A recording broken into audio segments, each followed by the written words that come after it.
Oi, pessoal, bom dia mais uma vez. Aqui é Mauro Oliveira, especialista na área de RP, e eu vou conduzir com vocês essa live de hoje, que é um bate-papo informal que temos feito em parceria aqui com a MSI, que é da série O Básico Se Feito é Bom, e o tema de hoje é sobre precificação.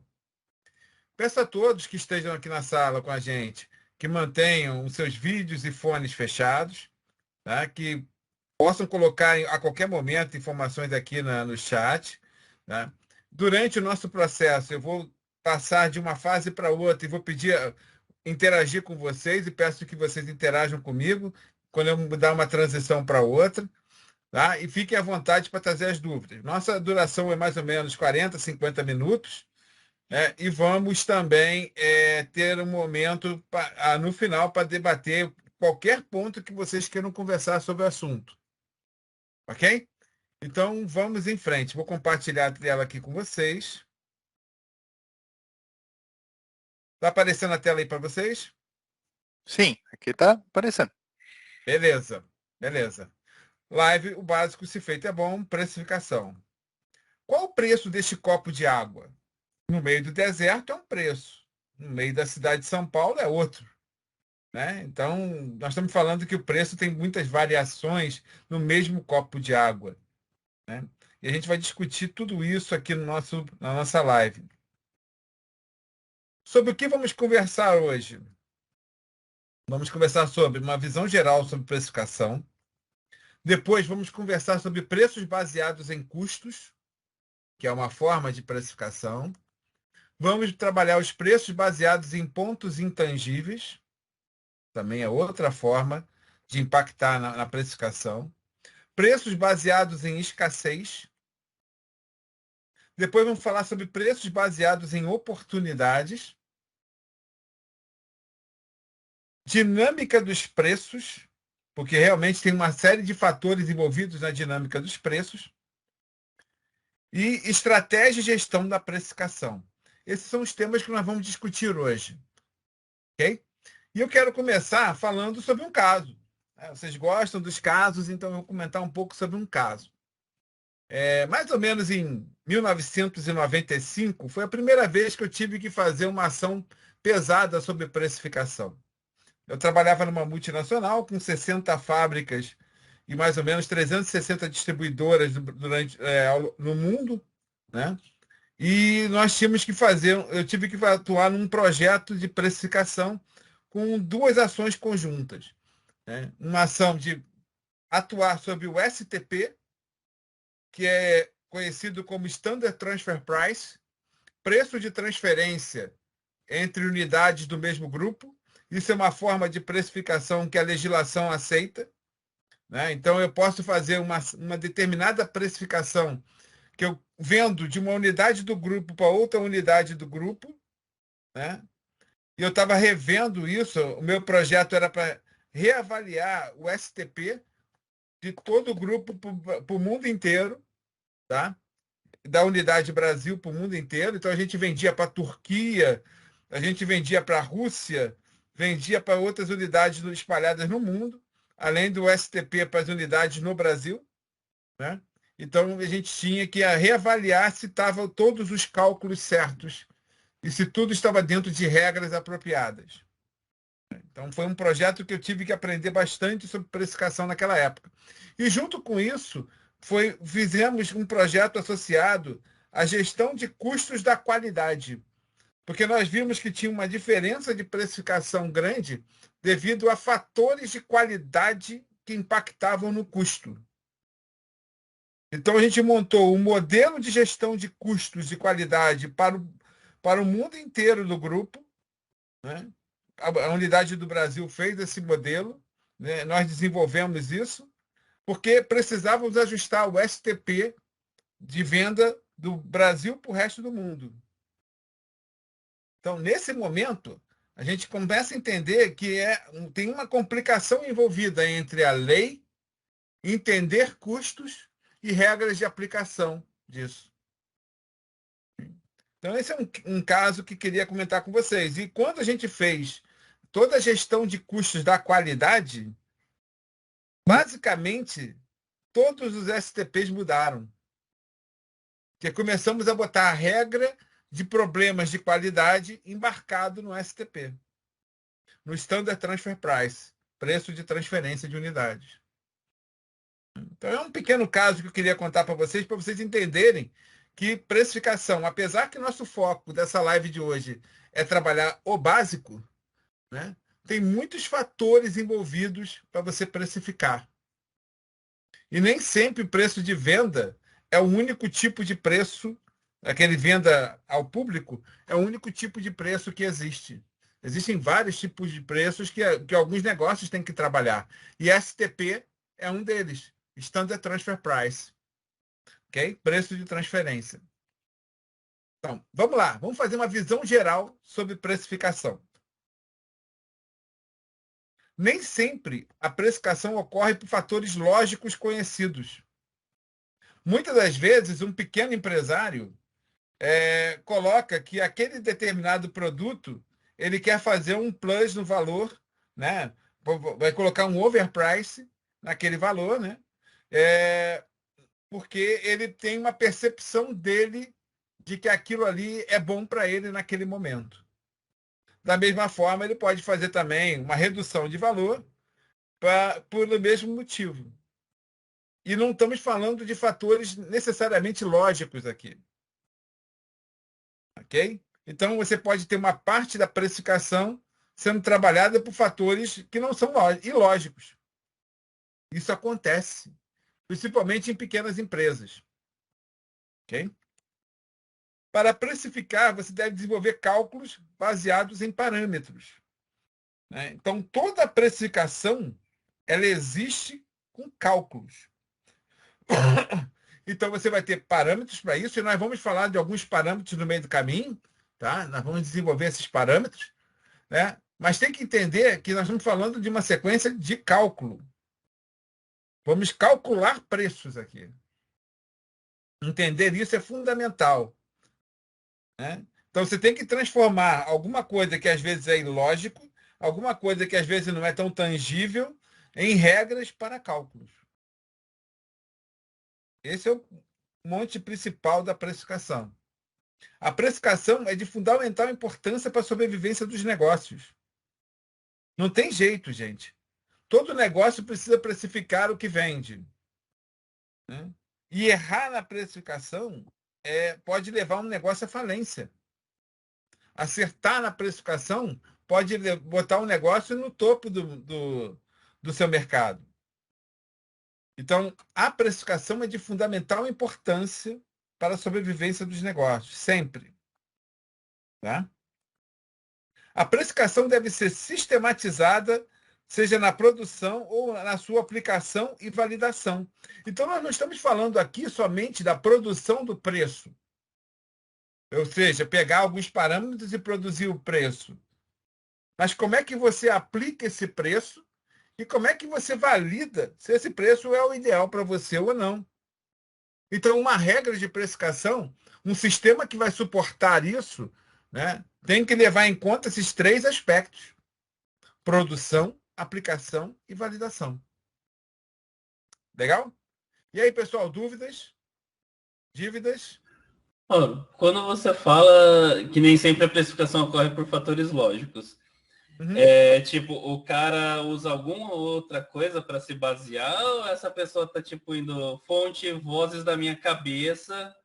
Vozes da minha cabeça. Vozes da minha cabeça. Ó, eu decidi que hoje o patrão ficou maluco. Eu vou abaixar 10% de tudo da categoria de bebida. E isso funciona? Eu não estou falando se funciona ou não funciona. Isso acontece. Ah, sim. Né? Entendi. Entendeu? Isso acontece muito, né? O pessoal de chegar assim, né? Principalmente pequenas empresas, né? É uma questão de oferta e demanda, né? Se abaixa o preço aí 10% sem fazer cálculo nenhum, esperando que venda 20% a mais. Só que o cara não faz conta para isso. É um gráfico básico assim de duas curvas, oferta e demanda. Então, abaixa o preço, opa, às vezes a pessoa nem faz a conta. Só abaixa o preço pensando que vai ter um resultado melhor. Ele só joga um dado e fala, vou dar esse desconto. Isso. Isso. Hoje aqui eu sonhei que ia ser legal isso aqui hoje. Então, para muitos pequenos negócios, né? Isso ocorre na base do chute. E você vai, como é que você pode, por exemplo, num sistema, pegar uma tabela de preço, né? Modificar que as bebidas vão diminuir 10% hoje, e somente hoje, né? Ajustar esses valores e cair num PDV, por exemplo, de uma loja. Né? Ou cair em PDVs de 5 lojas diferentes. Ou cair em 4 lojas porque a quinta não aceitou fazer isso. Do mesmo grupo. Olha, vocês podem mudar nas suas 4 lojas aí, que nessa quinta não vai ser. Como é que o sistema lida com esses fatores ilógicos de forma fácil? Né? Então, isso faz parte de uma operação de precificação. E que você tem que saber lidar com isso. Legal, gente? Tirei a dúvida, Hector? Perfeito, perfeito. Perfeito? Vamos em frente? Tá legal. Preços baseados em custos. É uma coisa muito comum. Esse é o básico de todo mundo. E todo mundo, no passado, fazia isso. Multiplicava por 3 e o custo de reposição, né, esse modelo não funciona mais, mas no passado era a regra. Todo varejo pegava e multiplicava por 3. E nós vamos chamar esse 3, né, de markup. Né? Então, na realidade, ele botava 2 vezes o valor de markup desse preço. Né? E vida que segue. Mas isso não funciona mais. Não é mais assim. Até as pequenas empresas, microempresas, têm, através dos seus sistemas, dos seus ERPs, têm condições de pensar diferente disso. Né? Então, vamos lá. Precificar não é operacionalmente difícil. Agora, saber os custos é. Como você trabalha numa precificação baseada em custo, saber os custos tem muita dificuldade envolvida nisso. Principalmente porque você tem um custo legal e um custo gerencial. E o custo legal, muitas das vezes, não serve para você fazer uma precificação. Mas, ao mesmo tempo, o custo legal é a base com que o fisco vai monitorar você em relação aos seus preços. Você, legalmente, não pode trabalhar com preços abaixo do seu custo legal. Senão se chama dumping. Vender abaixo do preço só em algumas situações específicas que o fisco permite. Senão é dumping. Aí você vai ser multado, pode ser até fechado, se vender com preço menor. Então você vai partir para o custo gerencial. Você tem que saber o custo legal para não incorrer em problemas fiscais, mas você adota o custo gerencial para poder fazer uma precificação adequada. E aí as regras são muitas, as possibilidades são muitas. Né? Tem vários modelos de custeio que você pode adotar. Né? Inclusive com rateio e sem rateio, rateios parciais. Tem várias formas de custeio para isso. Então, precificar quando você sabe o custo não é difícil. Agora, saber os custos é. E quando a gente evolui um pouco mais, né, a formação básica de preço, o FBP, é a formação básica de preço, e a gente separa aqui, eu gosto de separar alguns pontos que às vezes são colocados dentro de um pacote maior, que são os custos diretos, os custos indiretos, impostos, riscos e lucros. Quando você começa a trabalhar com essas possibilidades de forma separada, e não mais só pelo markup, o markup é muito usado, vai continuar sendo muito usado, e tudo bem, desde que você forme o markup de uma forma estratificada, como essa, por exemplo. Não tem problema e vale a pena. Markup é legal, mas tem que fazer ele muito bem feito. Né? Então, quando eu boto algum fator de multiplicação em cima de um custo direto, pegando os custos indiretos, impostos, riscos e lucros, e colocando tudo isso no markup, né? Só botar um número maior em cima não é o suficiente, tem que estratificar aqui embaixo. Os custos diretos, você ainda tem um problema, né? O custo direto, você vai usar o custo médio ou o custo de reposição? A precificação, o custo médio pode não ser interessante, o custo de reposição pode ser mais interessante para o negócio, mas para o fisco, muitas das vezes não permite trabalhar com custo de reposição, e sim com custo médio. Então você pode precificar com custo de reposição, mas é cobrado pelo custo médio, porque a lei na formação de custo pede custo médio. Então começa a ter essa pequena complicação. A segunda, os custos indiretos você pode moldar de várias formas. E da maneira como você molda, cada produto vai ser impactado de uma forma diferente. Ah, Mauro, o todo é igual. O todo pode ser igual, né? Eu tenho meus custos indiretos aqui que eu sei quais são, né? Eu vou pegar o custo do meu aluguel e eu vou ratear esses custos de alguma forma. Ok, mas a forma como você rateia esses custos pode fazer uma formação básica de preço ter impactos diferentes. Então, quando você modela um sistema que tem um custo indireto que você tem que modelar certinho para ele, para fazer a sua aplicação, e normalmente estamos falando de custeio baseado em rateio, né? E não de custo de apropriação direta, mas totalmente baseado em rateio, a forma como você monta isso modifica totalmente o custo. Isso tem seus impactos. De acordo com o negócio, isso muda bastante. Os impostos têm formas de calcular que cada negócio tem uma característica. E isso vai impactar na formação básica de preço. Eu já vi várias vezes acontecer, não foi uma, nem duas, nem três, que eu encontrei impostos sendo alocados de forma errada na formação de preço. Então, você vai calcular o imposto com uma base diferente do que deveria. E a pessoa só coloca um fator de imposto e segue em frente. Mas não é assim. Não é assim, né? Você tem que calcular cada pedaço do imposto e compor esse pedaço em cima da formação básica de preço. Não vai colocar só uma única taxa e chamar isso aqui é imposto e acabou, né?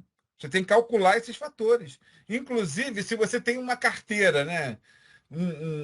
Um conjunto de produtos que tem características muito diferentes, tem serviços e produtos, até a forma de você impactar esses impostos é diferente. Então, você tem que ter a capacidade de formação básica de preço que possa pegar os impostos de forma automatizada isso.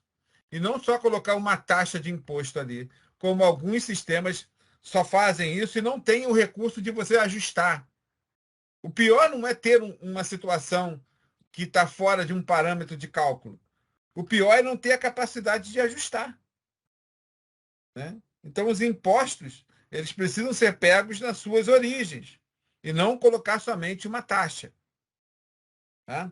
O fator de risco, dependendo do negócio, pode ter um impacto enorme na formação de preço. Então, quando você separa isso, e ele pode estar dentro do markup também, né? Mas quando você separa o cálculo de risco, é muito importante. Tem negócios, por exemplo, de venda de serviço para a área de petróleo, que quando a gente foi precificar projetos ali dentro, né, para essa área de petróleo, ficava na sala durante alguns dias, pessoas, alguns gerentes e técnicos ali, alguns dias, precificando tudo para entregar uma proposta para a Petrobras, por exemplo, né, de milhões, né, onde nós tínhamos em todos os pontos da precificação fatores de risco. Todos, né? Quanto vai ser a nossa taxa de risco nessa circunstância, naquela outra circunstância? Então, ao fazer a formação básica de preço deles, naquele projeto, todos os pontos tinham taxas de risco e era analisado separado esses riscos. Era muito comum isso. A gente fez, nesse caso, era uma planilha, não era nem dentro do sistema, esse projeto. Então, dependendo do negócio, o fator de risco vai ter um impacto maior ou menor, né?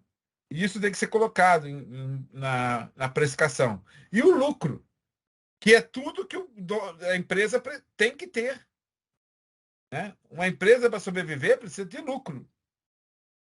Até as empresas sem fins lucrativos, ela pode ter lucro, mas tem que reaplicar esse lucro, né? Então, a precificação tem regras que o governo coloca, que você tem que seguir alguns parâmetros para isso, mas tem muito fator gerencial. Então, acho que só com essa fórmula aqui dá para entender que tem muita possibilidade na mesma base de cálculo de ter regras completamente diferentes para cada situação. Por exemplo, como é que eu vou fazer um preço baseado em custo de uma operação que é baseada em ativos? Exemplo, eu tenho uma escola que vende cursos EAD, né? A escola que vende cursos EAD. Na realidade, quando você vai fazer análise de precificação, o custo direto disso é muito baixo. Aí você começa a ver uma coisa um pouco mais evoluída, que é custo marginal, né? Aí é outra história, é outro cálculo. Mas tem a ver com custo direto envolvido. Quanto eu tenho que, ao colocar um aluno a mais, quanto custa para mim? Nada, ou centavos, ou nada. Né? Então, a pessoa vende um curso de R$ 200, R$ 300 ali, onde, ao colocar qualquer aluno, o custo marginal, que tem a ver com custo direto envolvido, é quase nada. Então, os fatores indiretos, os impostos, os riscos e os lucros é que são mais importantes do que custo direto. Já no varejo, o custo direto é extremamente importante, em que você tem como negócio baseado em giro, para ter o menor custo possível, mas o custo direto está lá e ele pesa muito. Então, cada tipo de negócio, essa fórmula vai ter um impacto. E, normalmente, não levantamos e tratamos muito bem os custos indiretos da empresa e nem os riscos. Esses são dois fatores da precificação que têm muitos problemas gerenciais para isso, né? De tratar os custos indiretos e os riscos. Fator relevante, ponto de equilíbrio de negócio.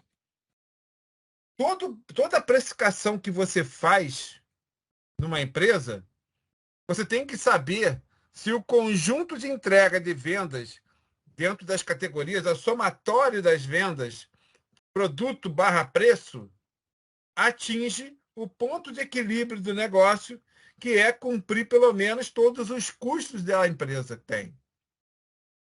Então, não adianta, por exemplo, eu ter um negócio que eu estou vendendo muito pouco, girando muito pouco, um item que me dá um lucro legal, mas que, no final das contas, ao somar, não bate o somatório das receitas com as despesas. Então, ao pensar em fatores de preços baseados em custos, você tem que entender que o somatório tem que atender o ponto de equilíbrio do negócio. Esse é um dos grandes objetivos do negócio. Você sempre se baseando no ponto de equilíbrio da sua operação. Legal, pessoal? Dúvidas aqui? Ideias? Acho que eu falei bastante dessa partezinha aqui. Pessoal, Mauro, o que a gente vê normalmente é o pessoal usando um markup, mas não sei como que eles chegam nesse markup, né? 30% em cima do custo de reposição, né? Que no sistema chama custo de referência. Isso. E fica assim, né? Isso. O problema está na formação do markup, né? Então, por exemplo, quando você vai... O RP, em geral, é claro que tudo depende da maturidade da empresa. Uma empresa que não tem maturidade para gestão de custos não vai conseguir fazer. Não vai conseguir fazer sua precificação de forma adequada. Vai trabalhar, de grosso modo, somente com markup. Ponto. Certo? Ou, quando ela tem muito problema, muita necessidade de precificar bem, é que ela vai começar a trabalhar com a formação básica de preço com mais acuracidade. Vai trabalhar melhor isso. Quando tem fatores de impostos complexos ali envolvidos, quando tem muitos riscos envolvidos, né? Quando tem custos indiretos extremamente complexos e que, se não fizer direito, perde dinheiro. E se não fizer direito, não é competitivo. Né? Então, quando a dor bate no gestor, ele começa a se movimentar. Então, a grande maioria pensa o seguinte: olha, eu estou botando o custo direto aqui, boto um markup em cima, né? Boto o custo direto com preço de reposição, alguns pegam pelo custo médio, que eu, sinceramente, vejo que não deveria, né? Mas muitos negócios trabalham com custo médio, direto na formação de preço, né? Para tentar evitar o problema fiscal, mas isso dá uma distorção muito grande, né? Gerencialmente dá uma distorção muito grande. E lá no ponto de equilíbrio, você vai descobrir que o problema ocorreu, né? Que você pensava que ia atender tudo e não vai atender. Então, quando você faz uma formação dessa e vai além do markup, pensando nesses itens, custos indiretos, impostos, riscos e lucro, a sua probabilidade é maior de atingir um ponto de equilíbrio no negócio. E aí você começa a pensar no giro vezes tudo isso. Legal? Respondi? Legal. Uhum. Beleza? Então, isso é uma forma de ver a precificação baseada em custos. Mas você também pode ter negócios que é totalmente baseados em pontos intangíveis. Por exemplo, marca e complementos da marca. O ouro usado pela Bulgari vale 75 vezes mais. Já ouviram isso antes? O ouro da Bulgari vale 75 vezes mais por causa da marca. Né? Então, é uma coisa que a gente sabe que tem uma valorização muito maior porque uma marca está influenciando isso. Então, quando você vai precificar e a sua marca tem alguma relevância maior no mercado, você tem que começar a botar esses valores intangíveis, esses pontos intangíveis na sua precificação também.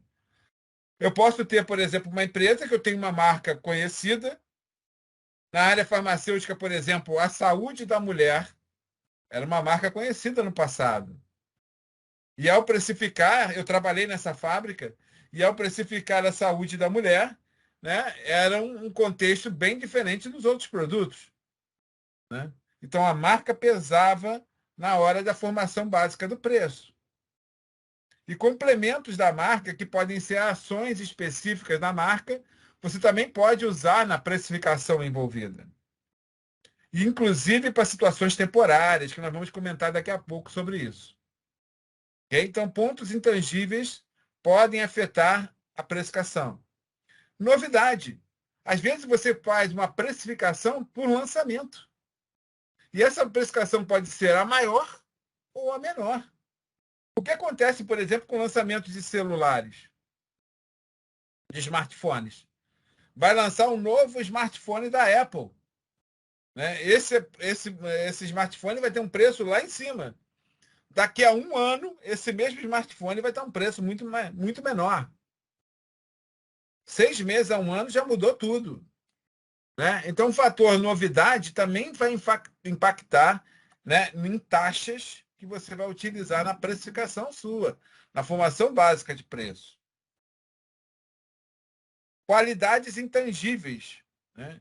Então, quando, por exemplo, você tem uma precificação de um carro da Porsche, e as pessoas não entendem porque um carro da Porsche, por exemplo, né, tem qualidades naturais que são inferiores a algumas outras marcas que têm de alto gabarito também de carros. Entretanto, o carro da Porsche costuma ser um pouco mais caro. Eles colocam que a dirigibilidade de um carro da Porsche é sem igual.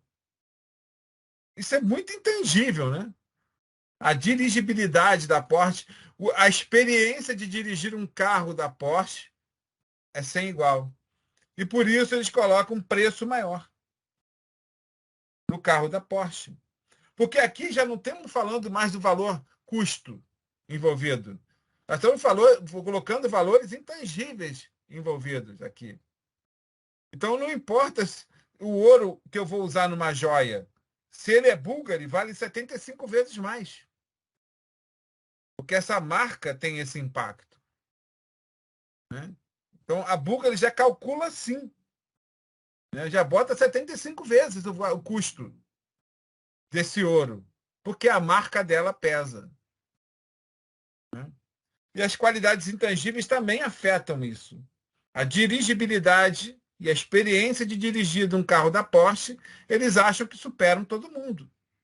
Então, para isso, eles aumentam o preço. Porque vale a pena usar uma Porsche e as pessoas compram por isso.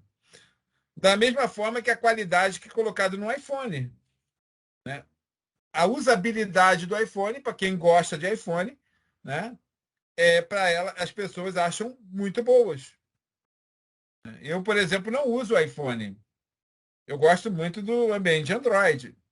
Né? Mas eles acham que é muito boa. Né? Então, tudo bem. São qualidades intangíveis que você vai utilizar na formação do seu preço básico. Da mesma forma que você tem fatores intangíveis da venda envolvida nisso. Quando você coloca, por exemplo, uma pré-estreia de cinema, onde só tem 100 vagas aqui para essa situação, né? E você tem todo um reboliço envolvido, e eu tenho uma qualidade intangível naquela questão de escassez, que nós vamos falar daqui a pouco sobre isso, né? Você pode ter todo um ritual de vendas completamente diferente e que você acredita que isso, além da escassez colocada, pode ser também um fator envolvido para aumentar seu preço. E tudo bem. Tudo bem. Isso não está numa regra de precificação em si, mas são fatores que podem impactar no preço. E você tem que usar isso nos seus cálculos. Tem que transformar isso em cálculo. Ok? Legal, pessoal? Dúvidas? Ideias? Legal, Mauro. Eu acho que isso acontece no mundo dos RPs também, viu? Com certeza, com certeza. O fator marca afeta bastante, né? A qualidade de navegação afeta bastante, né? Por exemplo, a experiência do usuário afeta bastante. Né? Então, tem muitos negócios que são afetados assim. Ninguém vai discutir marca de bola de gude. Eu nunca vi isso, né? Discutir marca de bola de gude, né? Mas você vai discutir marca de tênis de corrida. Né? Então, isso vai impactar nos negócios. Não importa se o custo daquele tênis foi igual ao custo do outro tênis semelhante. Se é uma marca X aqui envolvida, né? Uma Nike da vida, ou outras, que estão até muito maiores que a Nike, ele pode aumentar o preço dele, porque é a marca dele envolvida. Ele já investiu em marketing suficiente para isso, para desenvolver a marca dele, e pode vender mais caro. E as pessoas vão comprar. Mesmo tênis sendo um outro desconhecido com uma qualidade semelhante. Então, isso pesa na precificação. A pessoa pode vender mais caro nesses casos. Da mesma forma que nós tivemos situações, por exemplo, de uma marca famosa de leite que sofreu arranhões na sua marca e, para retornar ao mercado, teve que abaixar muito o preço há uns anos atrás. Né? Então, ela quase foi à falência por causa desses arranhões, né, operacionais, e que arranharam a marca dela, e ela teve que, para retornar ao mercado, abaixar muito o preço. Né? Então, tudo isso impacta no cálculo da precificação. Ok? E eu falei agora há pouco de preço baseado em escassez, né?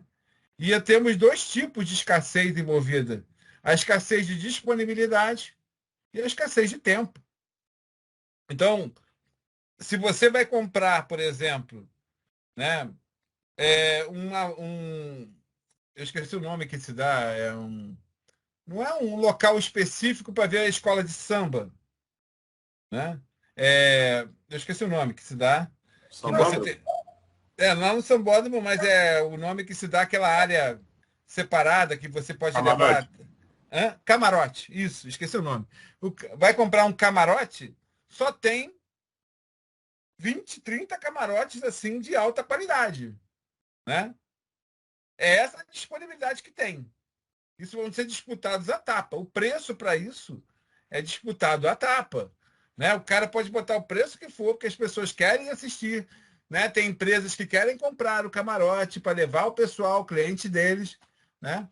E é disputado à tapa. E esse camarote tem um preço de escassez, porque só tem aqueles camarotes ali, né? E ele vai fazer uma precificação baseada em escassez. Certo? E às vezes essa escassez está ligada também com o tempo. Não é só a escassez de ter alguma coisa, mas ter alguma coisa em um determinado tempo. E isso pode jogar, o caso do tempo, pode jogar a favor ou contra a empresa. E essa precificação na questão do tempo é que pode gerar a necessidade de uma dinâmica num sistema para que ela possa alterar preços rapidamente. E nós vemos isso o tempo todo quando vamos comprar uma passagem aérea, né? Então, por exemplo, com base no tempo em relação à proximidade da viagem que vai ocorrer, os preços vão mudando. Com base nas disponibilidades, os preços vão mudando, né? Se eu tenho menos espaço disponível para aquele e o tempo está chegando, eu posso aumentar o preço. Porque ao aumentar o preço, né? Ao aumentar o preço, deixa eu ver aqui, tem uma pessoa querendo entrar aqui. Ao aumentar o preço ali envolvido, né? Você está garantindo porque você já vendeu tudo que você queria num tempo anterior e você pode aumentar o preço e quem comprar, comprou. Né? Então, a regra de venda nisso aí começa nessa situação. Né? Agora, pode ser o contrário. Aquela viagem vai acontecer naquele dia, naquele horário. Se as pessoas não compraram os assentos daquele avião, eu posso colocar um preço menor para tentar vender e atingir o ponto de equilíbrio daquela viagem. Então, por exemplo, tem uma empresa norte-americana, se chama Sulz Airline, e ela calculava que na viagem dela, no preço padrão de referência de viagem dela, ela precisava de 36 assentos vendidos para garantir o break-even point, o ponto de equilíbrio para que aquela viagem acontecesse sem ter prejuízo. Então, ela tinha que vender 36 assentos disso. Depois desses 36 assentos, ela tinha regras completamente diferentes de precificação ocorrendo. Inclusive, você podia chegar ali no guichê da Sulz Airlines nos Estados Unidos e falar, olha só, qual é o próximo voo que tem vaga sobrando aí? Ah, tal voo. E o guichê estava autorizado a negociar preço com você na hora. Então, por exemplo, eu tenho 10 vagas sobrando aqui, né? E o meu mínimo, que é o custo marginal meu para aquela venda, era de $5. Colocar uma pessoa a mais vai ter um custo para mim de $5. E a passagem custa 100. Né? E o cara quer comprar, mas ele fala, $100 eu não pago não, eu pago 50. Me vende uma passagem? Lá nos Estados Unidos isso pode ocorrer.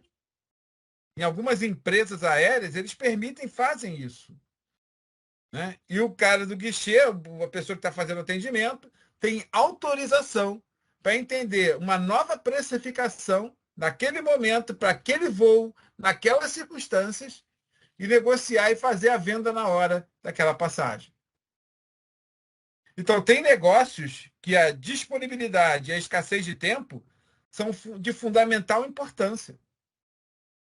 E isso muda bastante a precificação e a necessidade de ter um sistema que possa garantir que essa dinâmica de precificação ocorra adequadamente. Legal, pessoal?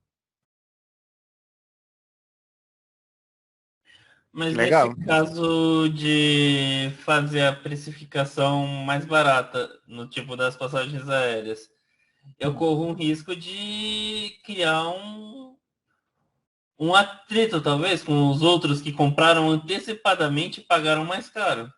Sim, mas aí nesse caso aqui em questão, o fator disponibilidade de tempo, a pessoa que está indo no guichê, ele está correndo risco. Se você não quiser correr risco, passe, compre antes naquele preço. Se você quiser correr risco, vai no guichê e pergunta, tem vaga aí? É uma escolha. Você com a tua família está fazendo um passeio turístico, você vai querer correr o risco de chegar no balcão e não ter passagem para você? Ou você vai comprar com antecedência? Eu não sei, tem gente que deve querer viajar no mais louco.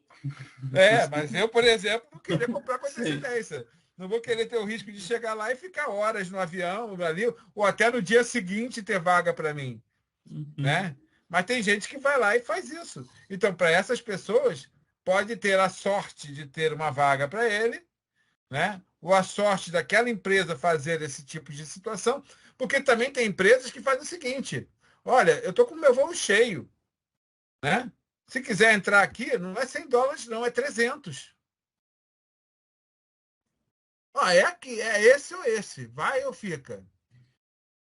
Entendeu? Sim. Então também tem o outro lado da moeda. Ele vai chegar no guichê e não vai saber o que vai acontecer. Que eu imagino, tipo, a pessoa fica sabendo, tá mais barata, aí vai o espertão, vai lá, então tá bom, cancela a minha, agora eu quero comprar de novo. Tá, pode ser. Ele pode fazer isso. Né? Só que a taxa de cancelamento de um voo nem sempre tem taxas, né? Uhum. Né? Então, já existe essa taxa por isso, talvez. Né? Então, isso tudo é um grande jogo. A precificação é um grande jogo de negócio. É um grande jogo de negócio. O problema é que esses casos baseados na escassez precisa de um RP que possa fazer com uma dinâmica muito grande.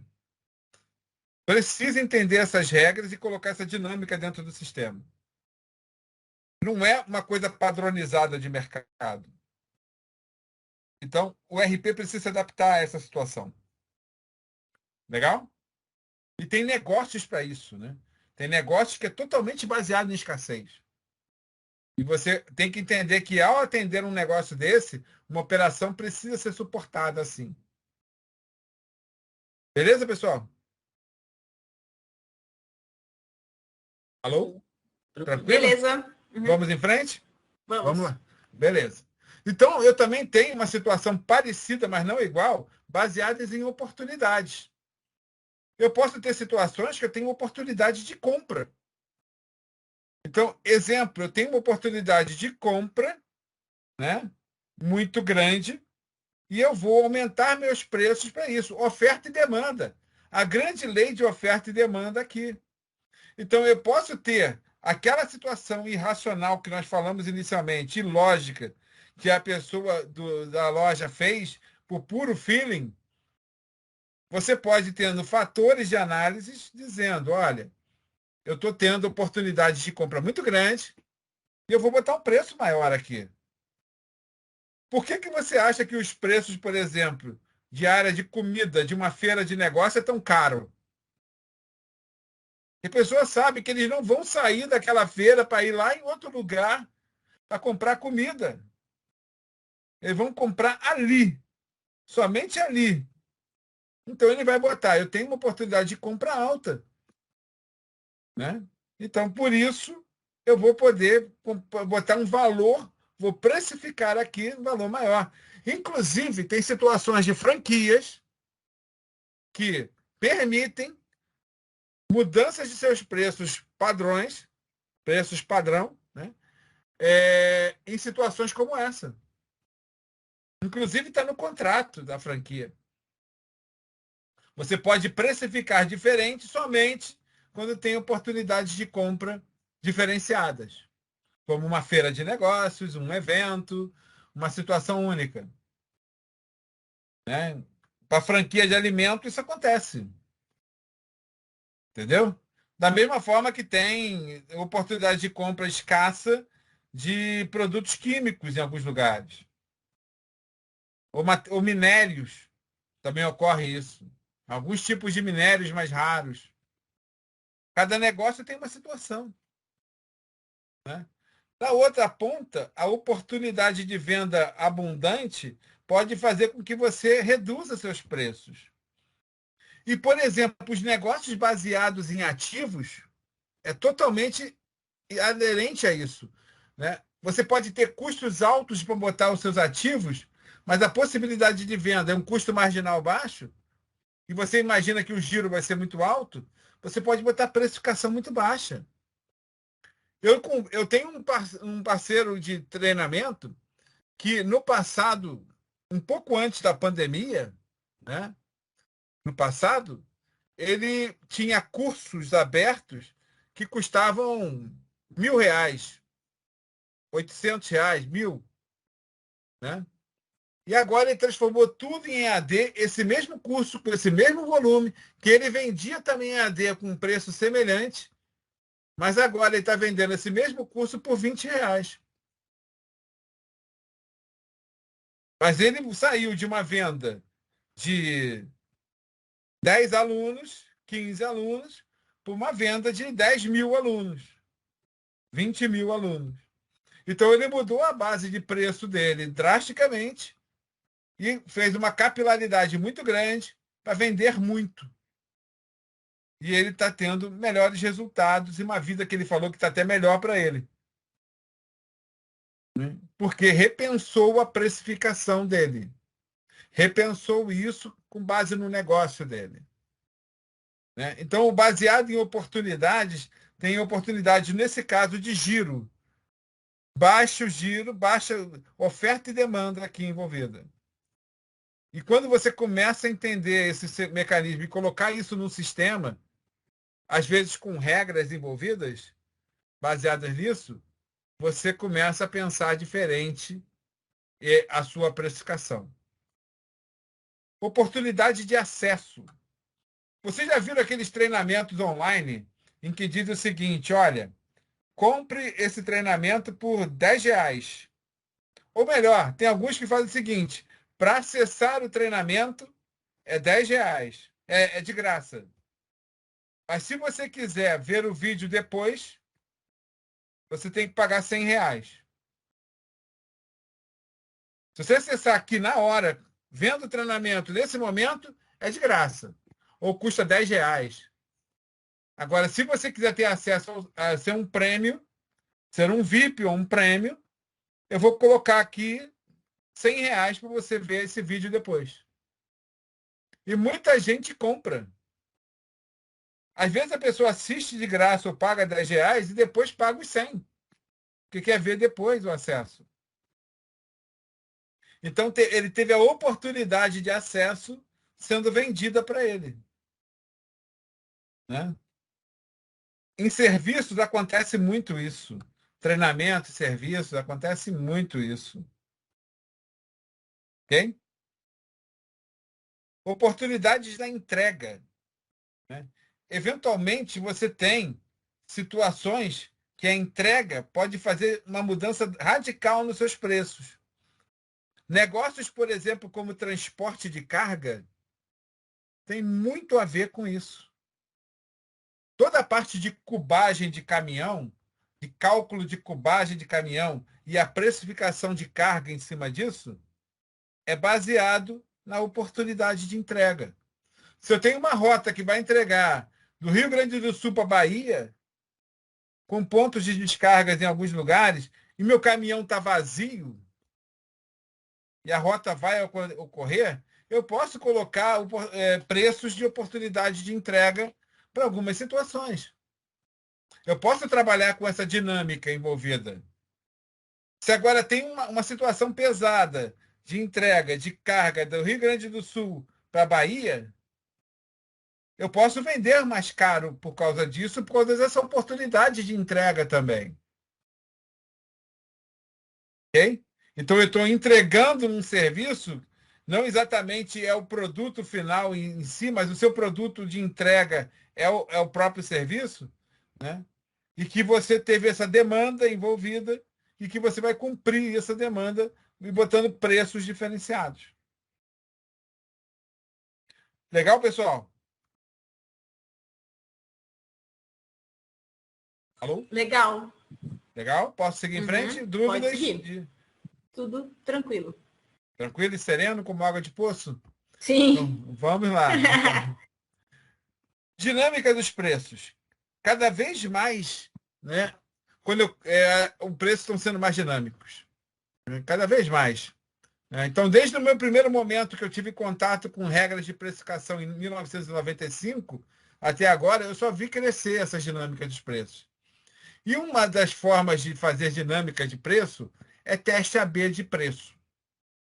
Né? Teste AB de preço é você fazer ofertas com preços diferentes para o mesmo item. Pode ser um produto ou um serviço. Temos um problema aqui, porque a legislação não permite muita variação para o teste AB.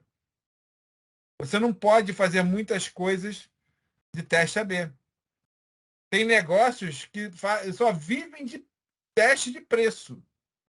Né? A Amazon, por exemplo, é campeã em teste de preço.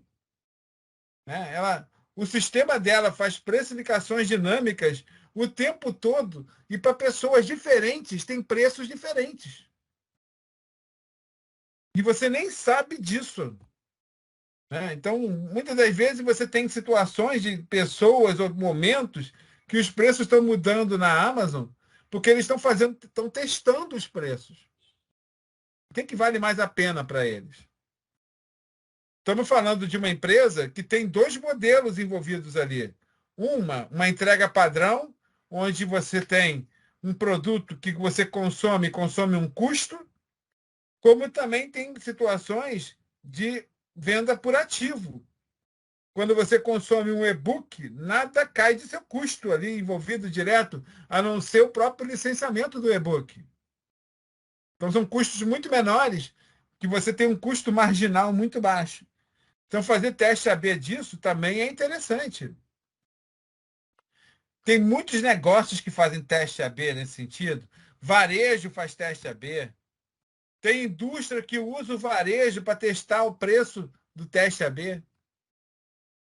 Né? Você faz um preço para um produto e outro preço para esse produto. Inclusive, pode ser até preço durante o dia.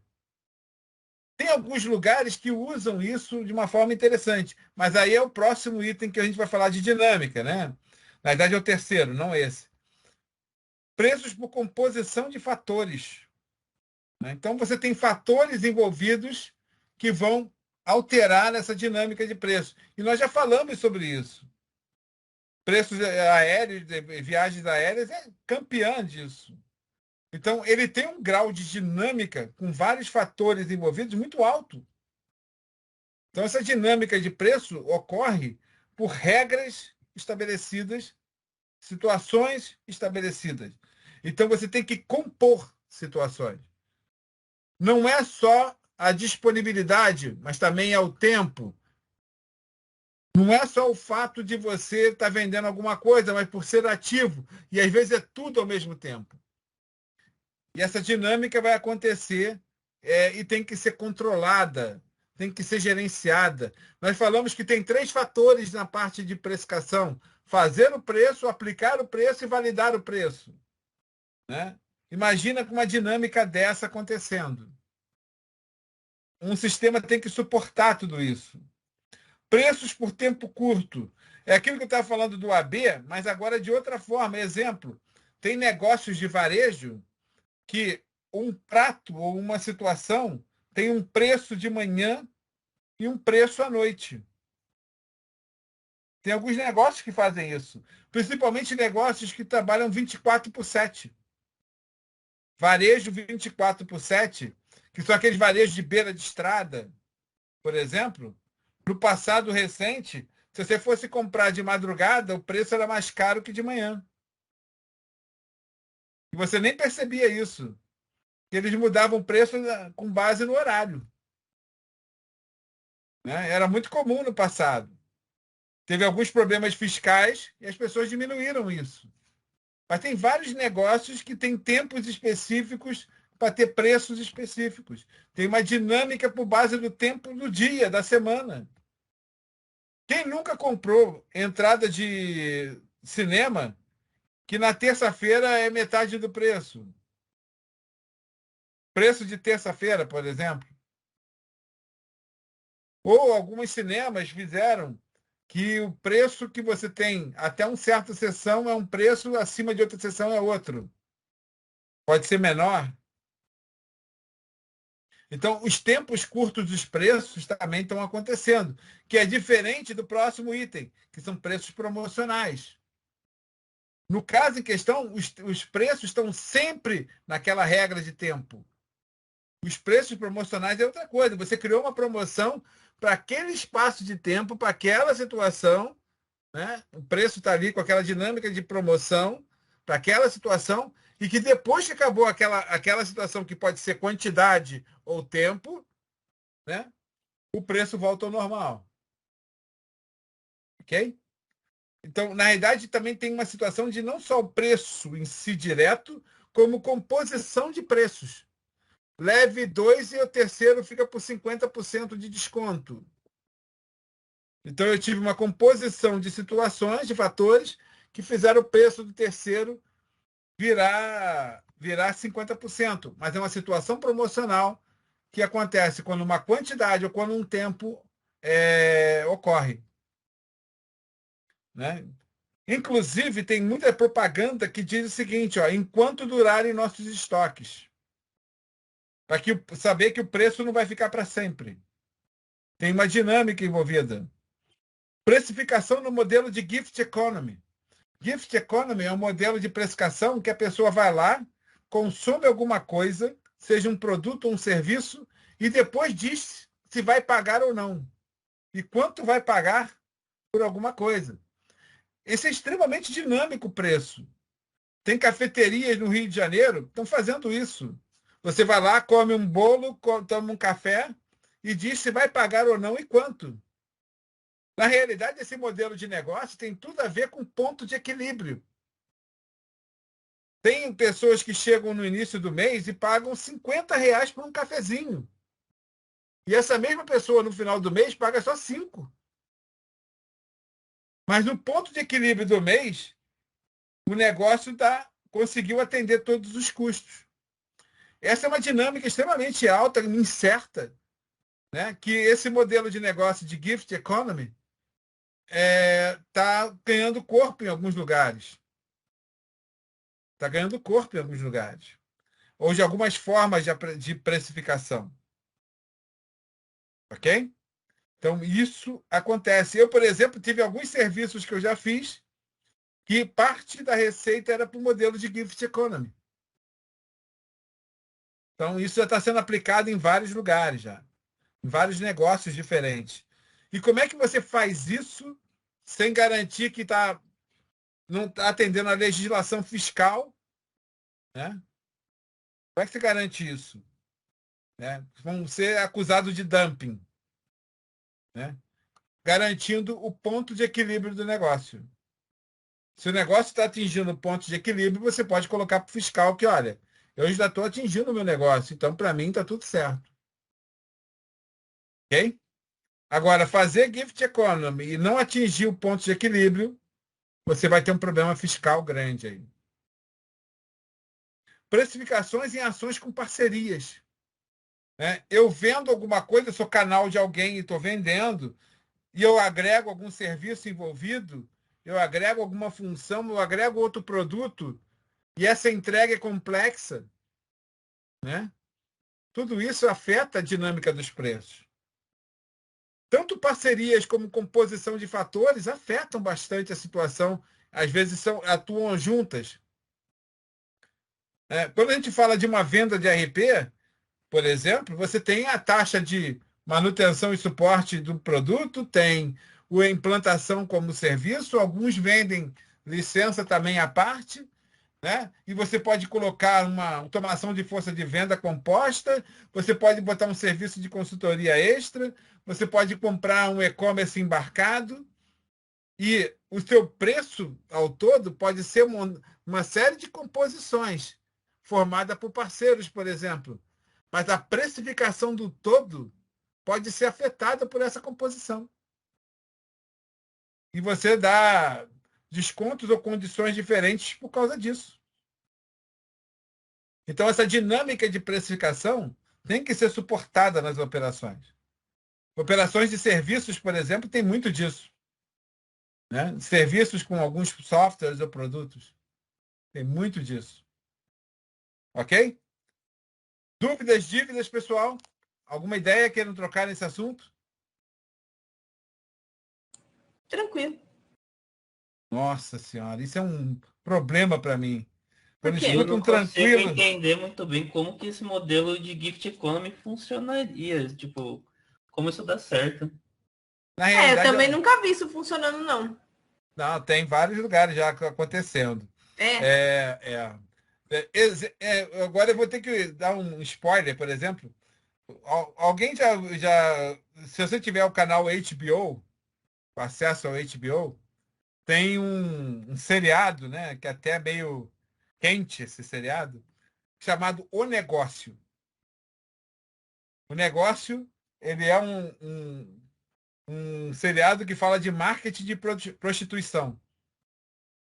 Né? E nesse marketing de prostituição, as meninas aplicam gift economy. Na verdade, tem vários capítulos desse negócio que é um estudo de marketing. É um estudo de marketing aplicado. E teve alguns sobre precificação. Muito interessante, muito interessante. Né? E um desses momentos eles aplicaram gift economy por lá. Você está vendo isso acontecer em serviços, está vendo isso acontecer em varejo de alimentos. Está acontecendo isso. Gift economy está acontecendo. Principalmente em serviços. Serviços está acontecendo demais isso. Demais. Eu acho que em serviços eu consigo enxergar melhor isso mesmo. Em produto mesmo que eu tenho dificuldade de entender como isso funcionaria. Se você tem acesso ao banco de vídeos do Pequenas Empresas Grandes Negócios, acho que tem 2 vídeos lá dentro que tem uma demonstração de cases de gift economy.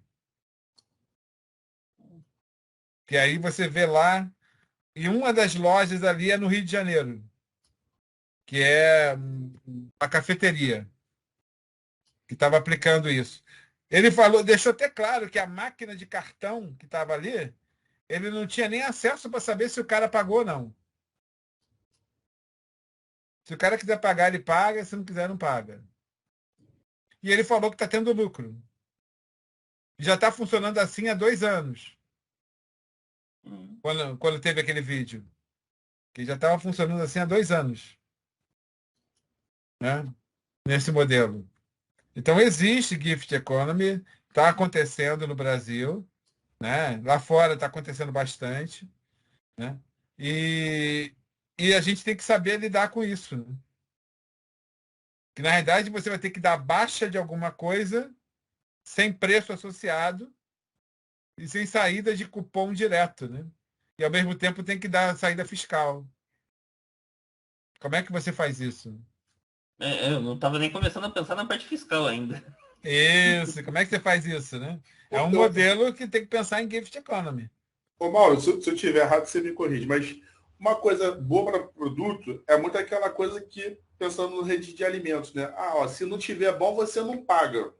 Tem muito isso, né? Ou seja, você já oferece o produto ali, a pessoa consome e paga depois, né? Então, você paga aquele valor que você acha que aquele produto vale, né? Você não estabelece nenhum preço, mas então, tipo assim, eu vejo muito, você vai pelo menos aqui no Rio, você vai na feira de tradição nordestina.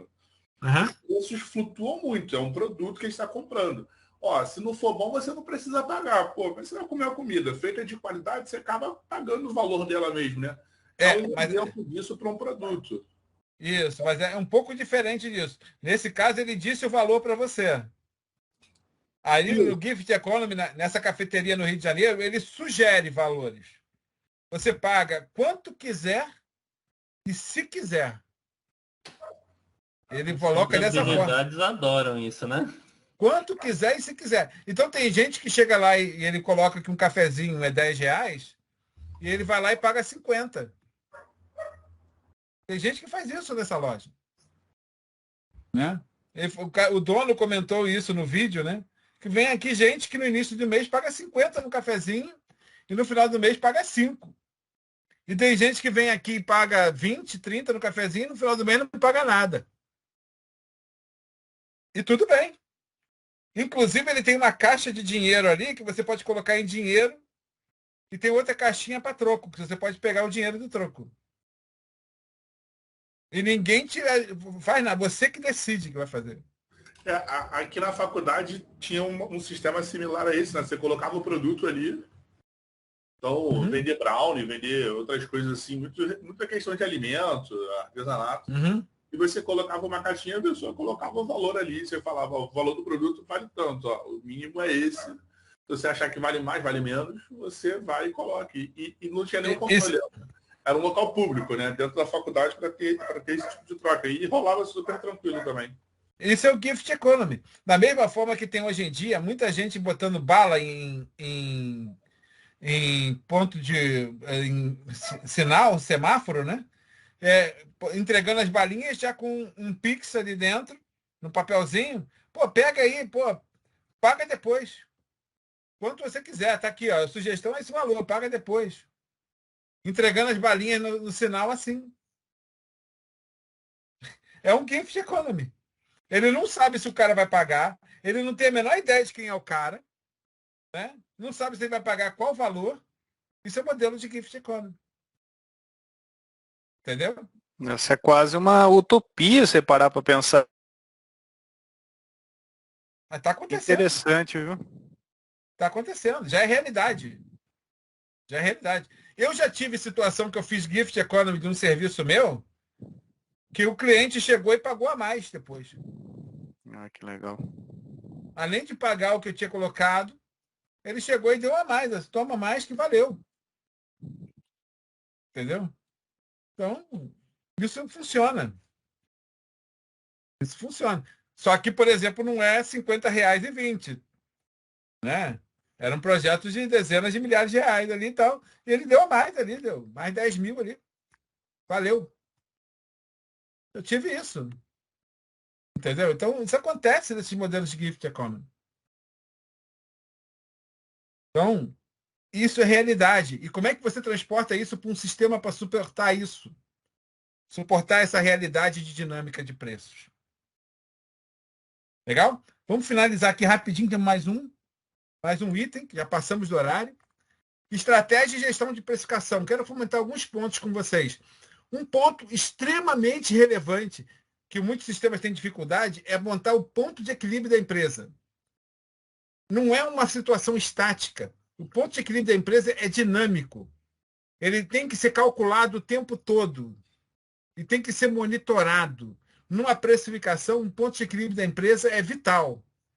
Né? Faz parte da gestão da precificação. Seus preços têm que cobrir o seu dia a dia e financiar suas ambições. Então, dentro do seu ponto de equilíbrio, né, que você está botando os seus custos ali e os investimentos, tem que estar parte das suas ambições que você pode estar acima do teu ponto de equilíbrio neste momento. Então, quando você precifica, tem que pensar nisso também.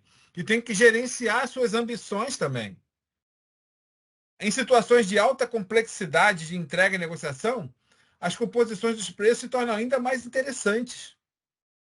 Né? Aquele projeto que eu comentei com vocês, que o cara tinha risco em tudo. Para precificar, a gente teve projeto que ficou uma semana. 12 pessoas, 13 dentro de uma sala, uma semana para tentar precificar aquele projeto. Uma semana preso numa sala para fazer, né? Imagina a complexidade disso, os riscos envolvidos, todas as possibilidades, ver todos os pontos contratuais para precificar aquilo. Só foi para precificar uma semana. É diferente de vender bola de gude. Então, cada negócio tem a sua complexidade. E quanto mais complexo for, essa gestão da precificação tem que ser mais abrangente.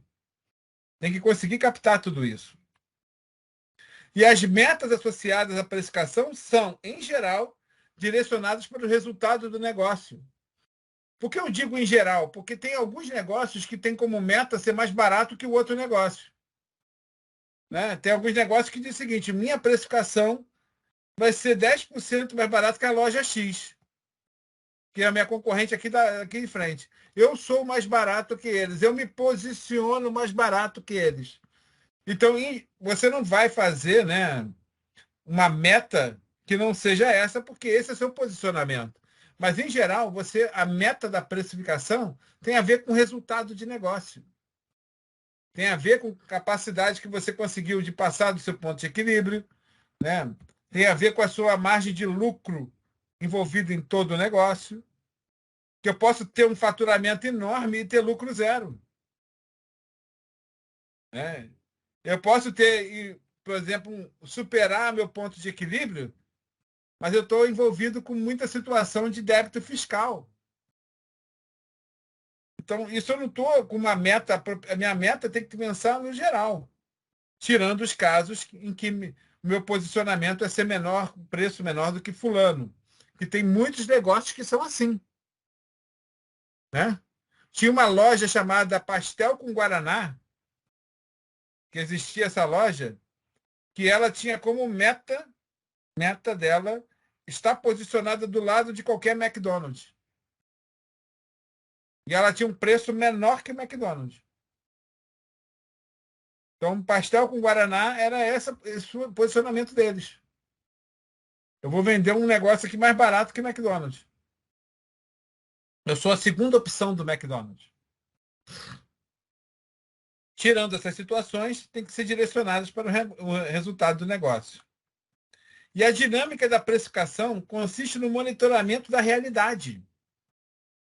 Então, se vai ter, por exemplo, mudança de custos que podem ocorrer na sua operação, você tem que pensar como é que vai afetar o seu preço. Se você tem uma mudança política, pode aumentar seu preço. Uma política de mudança de preço de combustível pode afetar seu preço, para melhor ou para pior. Tem uma mudança de entrega de itens, pode afetar teu preço. Você tem situações de greve dos caminhoneiros, pode afetar teu preço por uma semana. Um que você, para conseguir um material, tem que comprar para pagar mais caro. E você vai mudar o teu preço por uma semana, de acordo com a dinâmica da sua operação. Essa gestão precisa ocorrer. E vai ser mais ou menos complexo de acordo com cada tipo de negócio.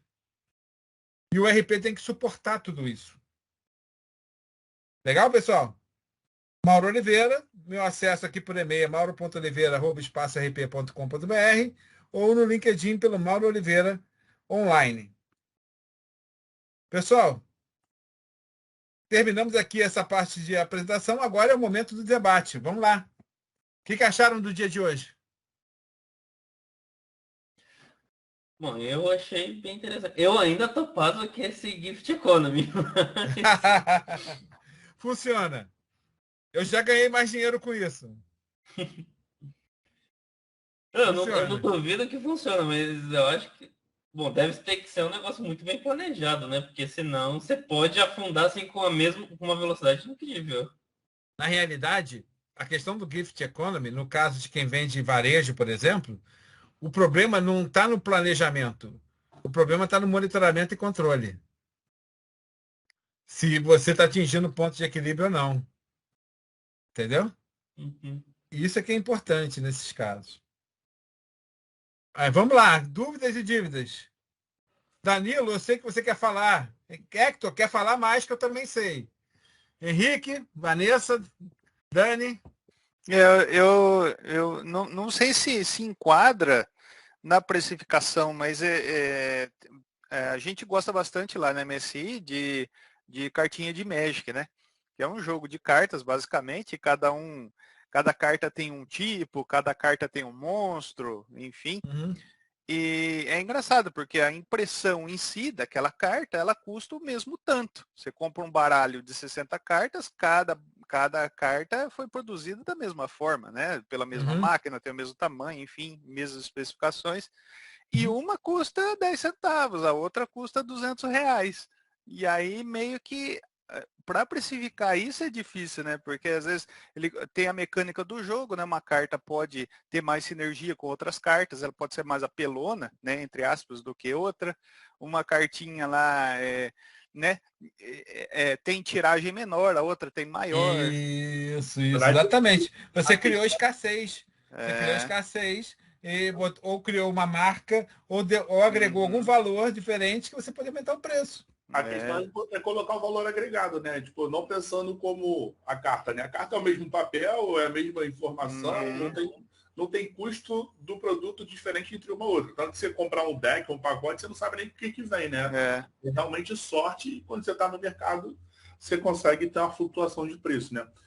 Para pensar um celular. O custo de um celular é basicamente o mesmo para quase todas as operações. Vai ter tecnologia agregada envolvida. Mais ou menos, né? É tela, é bateria, é componente ali. São itens básicos de todo o aparelho. Agora você vai ter um valor agregado de tecnologia, de informação em um aparelho que vai fazer ele superar o preço de mercado. Então, o custo, por exemplo, o investimento que você fez em desenvolvimento, no caso de um celular, como é que você imagina o giro envolvido, né, em todo o volume vendido, e como é que você vai fazer a diluição desse custo aqui? Então, isso é impactante. Eu imagino que eu vou vender 10 mil unidades daquele iPhone que custa R$ 30.000 cada um, né? Então, se eu vou vender 30 mil unidades só desse item, eu tenho que pegar todo esse investimento de desenvolvimento e tem que ratear por 30 mil unidades. Então, vai começar a ser mais caro do que aquele que eu vou vender 3 milhões de unidades. Né? Então, esse fator de custeio, que na realidade vem de um investimento que você alocou como custo, vai impactar na precificação final de forma agressiva. Né? Entendeu? Então, a própria precificação de um ERP. Sim, é um fator de composição, né? E que tem vários fatores envolvidos, inclusive venda de ativos envolvidos, né? Tem que pensar em custo marginal de uma forma mais apurada, né? Que é uma coisa um pouco mais avançada de pensar em custo marginal. Né? Tem toda uma composição para precificar um RP, por exemplo, né? Que não é trivial. Né? A precificação básica que muitos fazem é legal, atende, é quase aquele que multiplica por 3 e vai, né? Mas, em linhas de regra, você está vendo uma mudança significativa nos preços dos RPs. Porque está tendo serviços mais agregados, preços agregados maiores. Mauro, como que precifica atualizações que tem que ser feita para o cliente? Como que precifica o constante investimento em tecnologia para estar acompanhando o mercado e ainda mais se tornando pioneiro em alguma questão no mercado para se destacar de fato? Quanto se consegue estar à frente numa situação de demanda já verificada, latente, né? Que a gente pode estar às vezes como o menor, às vezes o menor consegue resolver mais fácil do que o maior. Né? Consegue ser. Na realidade, o grande problema dessa precificação que você comentou, principalmente na questão de atualizações de versão e etc., é porque no mercado de RP você faz um grande pacote. Né? Quando você começou a vender em SaaS, quando você começou a vender como serviço, você agregou tudo num pacote só. Né? Então você tem a questão da atualização, mas se você entrega o próprio software, você pode entregar, por exemplo, a operação do banco de dados do cliente, né? Fazer backup e recovery, tem uma série de serviços embarcados. E o fato de você chegar e ter fatores de rateios que possam dizer que certo investimento você está rateando por um certo número de clientes, é uma composição de um pedacinho desse custo que vai compor esse preço. Ok? Então, no caso dos RPs, tem um jogo de detalhes de fatores de rateios e entregas diretas de custos marginais. é um pouco mais Inclusive complexo. Claro, inclusive da capacidade instalada em relação com meta de quantidade de clientes que hoje eu posso absorver, a minha meta de crescimento, esse rateio também entra? Na realidade, tem uma questão de, quando a gente fala um pouco mais avançado isso, salto de custeio é quando você tem, num determinado patamar de entrega, você tem que aumentar seus custos, né? O salto de custeio, quando você faz isso, né, em uma operação qualquer, exemplo, no caso dos fornecedores de RP, atendo 50 usuários, 50 clientes, e eu tenho 2 funcionários no meu suporte. Se eu tiver o 51 em diante, eu tenho que botar o terceiro funcionário, né? Então, não importa se tem 51 ou 75. O custo daquele funcionário está ali. Você tem que fazer aquele investimento. Você pode até não alocar totalmente esse custo e utilizar para outras situações, mas esse salto de custeio que você ocorreu vai ocorrer naquele momento que você passou de um determinado patamar de entrega, seja de produto ou de serviço, né? Então, isso tem que ser levado em conta também. Mas aí, muitas das vezes, isso é analisado fora um RP, né? Mas dentro do RP, todo esse fator que você agregou a mais tem que fazer parte de um fator de rateio ou a associação à margem de custo marginal. Ok? Então, isso tudo vai fazer ter uma visão da precificação envolvida. Alô? Ok. Ok? Beleza. Respondi a pergunta, Dani? Sim, e mais inclusive para elucidar vários pontos que a gente tem que levar em consideração para a própria estratégia comercial. É tudo focado na própria gestão de cada negócio, né? Exatamente. Precificação é muito direcionada para isso, né? E aí, pessoal? Dúvidas, dívidas? Vanessa, eu sei que você tem dúvida. Henrique? Não, ok, Mauro. É um assunto bastante... Não é complexo, mas tem muitos detalhes, né? Igual esses dias a gente estava mesmo falando de precificação na indústria. Aí entra os fatores indiretos, né? Da mão de obra. Aí no varejo, aí é um pouco mais fácil, né? Onde os clientes eles acabam usando o custo de referência mais uma margem. Aí você tem que trabalhar certinho essa margem, olhar sempre o ponto de equilíbrio. Isso. Então, são vários fatores e a gente tem que adequar o sistema de acordo com a situação ali, né? Serviços, Exatamente. então, na empresa de software, no caso, aí eu acho até um pouco mais complexo, né? Porque precificar serviços é um desafio. Isso. E olhar sempre o impacto no ponto de equilíbrio também é outro desafio, né? Beleza, beleza. Mas nunca se esqueça que nossa live aqui é o básico, né? Estamos falando só do básico. A gente poderia ir muito a fundo e em níveis mais avançados. No caso de serviço, precisa pensar né? Isso, precisa pensar em custo marginal com mais abrangência, né? Tem que entrar em fatores um pouco mais complexos nesse sentido, tá? Henrique, falou pouco. Henrique Hector falou um pouco, mas falou pouquinho.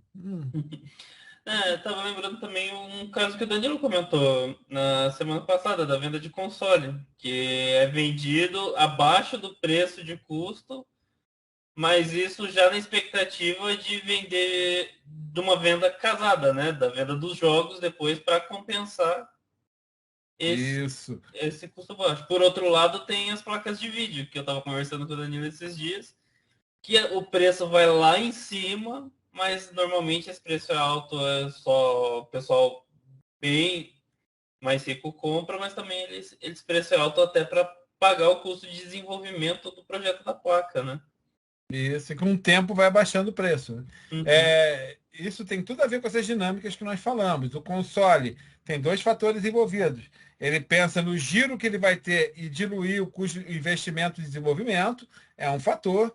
E o segundo fator, ele ser como base para uma venda de outras situações de software, que é um negócio baseado em ativo, né? Então, cada software que ele compra, ele não está agregando muito custo, somente vantagens, né?